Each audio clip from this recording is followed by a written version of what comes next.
പക്ഷെ പാട്ട് വേണം.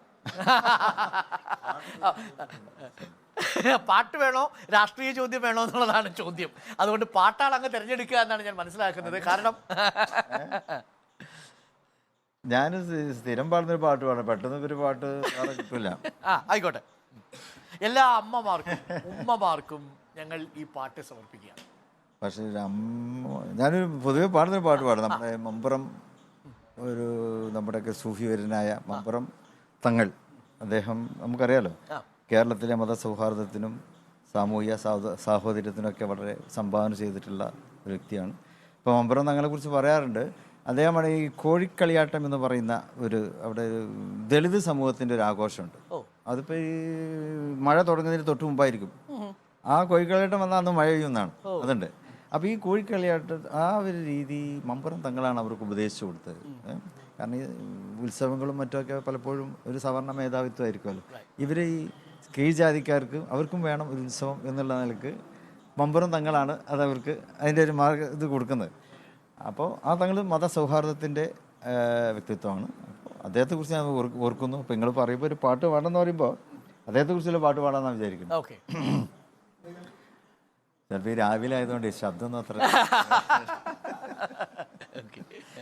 മമ്പൂറപ്പൂ മഖാമിലെ മൗലദവീലെ വാസിലെ ഇമ്പപ്പൂവായ ഹുത്ബോലി സയ്യിദലവിറലിയല്ലാ. മമ്പൂറപ്പൂ മഖാമിലെ മൗലദവീലെ വാസിലെ ഇമ്പപ്പൂവായ ഹുത്ബോലി സയ്യിദലവിറലിയല്ലാ. സന്തോഷം, ഗംഭീരം. അപ്പോൾ നല്ല സുലൈമാനിക്കൊപ്പം നല്ല മധുരമുള്ള പാട്ട്. അപ്പോൾ വാർത്താവിശേഷങ്ങൾ. പിന്നെ ഞാൻ നേരത്തെ സൂചിപ്പിച്ചതുപോലെ ഈ വീട്ടിലേക്ക് കയറി വരുമ്പോൾ ഈ വീടിൻ്റെ ഒരു പ്രത്യേകത നോക്കിക്കഴിഞ്ഞാൽ ഈ വീടിൽ നിറയെ പ്രകാശം വരുന്ന സ്ഥലമാണ് അല്ലേ. നിറയെ ചില്ലുകൾ, കാറ്റ്, പ്രകാശം വരുന്നൊരിടമാണ്. അത് ഈ തറവാടിനും അങ്ങനെ ഒരു പ്രത്യേകതയുണ്ട്. പ്രകാശമുള്ള, നല്ല വെളിച്ചമുള്ള, എപ്പോഴും തുറന്നു കിടക്കുന്ന ഒരു തറവാടും ആ തറവാട്ടിലെ രണ്ട് പ്രധാനപ്പെട്ട മനുഷ്യരുമാണ് നമുക്കൊപ്പം ഉണ്ടായിരുന്നത്. ആ വാർത്താപ്രഭാതം നമുക്ക് ഞാൻ ഒരു കാര്യം കൂടി ചോദിച്ചാൽ ശ്രമിക്കാം. ഉമ്മയെക്കുറിച്ച് ഓർമ്മിക്കുമ്പോൾ, ഇവിടെ ഉമ്മയെക്കുറിച്ച് ഓർമ്മിക്കുമ്പോൾ ഭക്ഷണം വിളമ്പിക്കൊടുക്കുന്ന ഉമ്മയാണ് അബ്ബാസ് അലി തങ്ങളുടെ ഓർമ്മയിലുള്ളത്.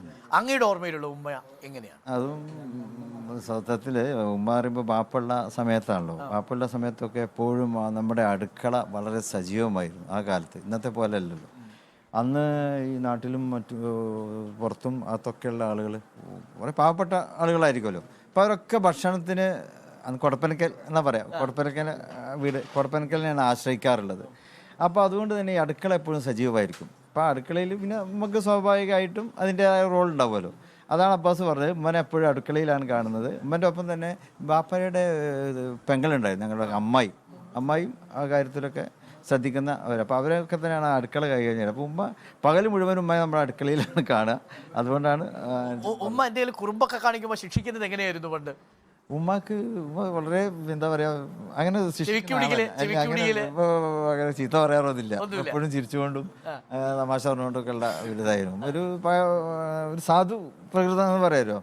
ഒരു ഉമ്മിനെ പോലും നോയി വയ്ക്കാത്തവരെന്ന് നമ്മൾ പറയാറില്ലേ, എന്ന മാതിരിയാണ് ഉമ്മനെ എനിക്ക് അനുഭവപ്പെട്ടിട്ടുള്ളത്. അതുകൊണ്ട് തന്നെ നമ്മുടെയൊക്കെ അമ്മമാരെ കുറിച്ചും ഉമ്മമാരെ കുറിച്ചും അങ്ങനെ ഒട്ടേറെ കാഴ്ചകളുണ്ടാവും. ഇവരുടെ രണ്ടുപേരുടെയും ഓർമ്മകളുടെ ആ സമൃദ്ധിയിൽ നമ്മൾ ഇന്നത്തെ വാർത്താ പ്രഭാതയാത്ര ഇന്ന് ഒരു ചെറിയ ഇടവേളയ്ക്ക് കിടക്കുന്നു. ഇടവേള